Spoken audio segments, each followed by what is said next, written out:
Pedro Venceslau já está comigo. Pedro, boa tarde, boa noite já, bem-vindo ao Hora H.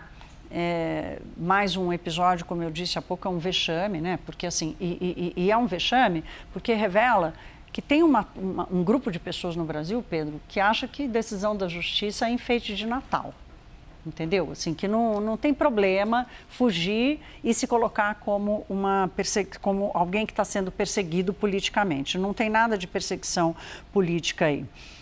Agora, o que chama a atenção nesse episódio, Pedro, é ele estar querendo embarcar para El Salvador, que é onde tem um presidente considerado de ultradireita. Isso revela muito também. Boa tarde, Thaís. Boa noite a todos. Olha, primeiro essa questão da fuga, né, que constrange muito os bolsonaristas nesse momento. Ele não é exatamente do núcleo mais militante, ele não está envolvido na política como os demais, como Alexandre Ramagem, como Carla Zambelli, como Eduardo Bolsonaro. Mas ele faz parte do ecossistema bolsonarista. E essa fuga, ela acabou gerando um constrangimento enorme para os bolsonaristas e dificulta qualquer narrativa de defesa ou de vitimização do grupo que está por trás da trama golpista do 8 de janeiro. Tanto é, né, Thaís, que nas redes sociais, no X, no Instagram, eu não vi ninguém sair em defesa do Silvinei, ninguém usando aquele discurso de perseguição política contra ele. As fontes com as quais eu conversei não quiseram falar em on, como a gente diz no jargão jornalístico, porque ele cometeu ali alguns erros primários e também cometeu uma série de crimes durante a fuga. Sobre a questão do Nayib Bukele, que é uma referência, um ídolo do bolsonarismo, esse era o destino final do Silvinei. Ele fez uma aposta ousada, porque ele poderia ter parado e ficado estacionado no Paraguai. Exatamente. Imagina se ele tivesse resolvido ficar, não, vou passar uns dias aqui, levou até os cachorros e se ajeitasse com mais tempo, né? Provavelmente a gente ia saber dele lá já em El Salvador e aí, bom, aí a história é contada. E o presidente do Paraguai também é de direita, tudo bem, não é tão de direita quanto o Bukele, mas é da mesma linha do Milei, alinhado também com o Donald Trump, então ele podia bater na porta da Embaixada de El Salvador no Paraguai e pedir um asilo político. Criaria-se uma situação, ia ter um debate sobre diplomacia, mas ele optou por uma fuga tosca, né? Como você disse, acho que essa palavra define bem a fuga, com um passaporte falso, enfim, cometendo uma série de crimes. Dizendo que tem câncer na garganta, que não pode falar, porque não sabe falar paraguai, não sabe falar castelhano.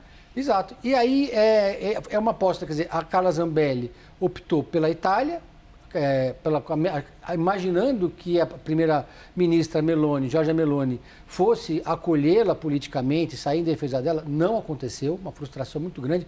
Ela também não conseguiu sensibilizar a classe política da direita italiana, então ela está sendo julgada lá, a questão da extradição dela está sendo tratada tecnicamente pelo judiciário.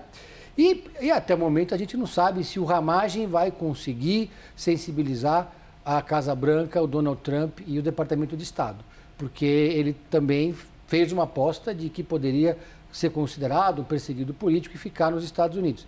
Nesse momento em que a relação do Brasil com os Estados Unidos, do Trump com Lula, é uma relação boa, e não sei se Trump assumiria esse desgaste político com o Brasil para manter lá como uma espécie de asilado político o Alexandre Ramagem. Então, porque inclusive ele está sem passaporte, né? Está sem passaporte. Então, assim, foram apostas que esses personagens do 8 de janeiro fizeram e que não se mostraram corretas, né? Porque nenhum deles conseguiu mobilizar essas lideranças. Não houve uma declaração. A primeira-ministra da Itália não se manifestou, nem sinalizou, nem ela, nem o ministro da Justiça da Itália, ninguém. Nem se envolveram, né? Não quiseram saber. Ignorada solenemente pelo governo italiano.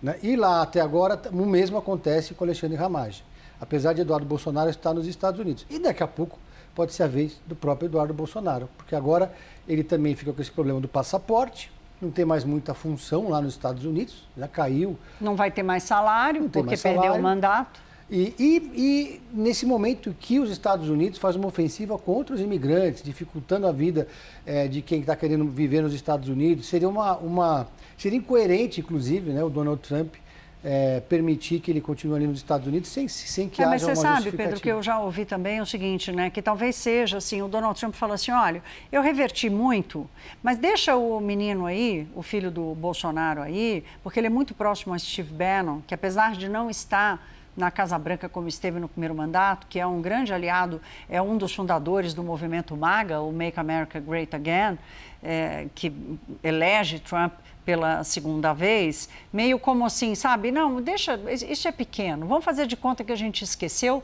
depois a gente resolve o que vai fazer. Só o tempo vai dizer.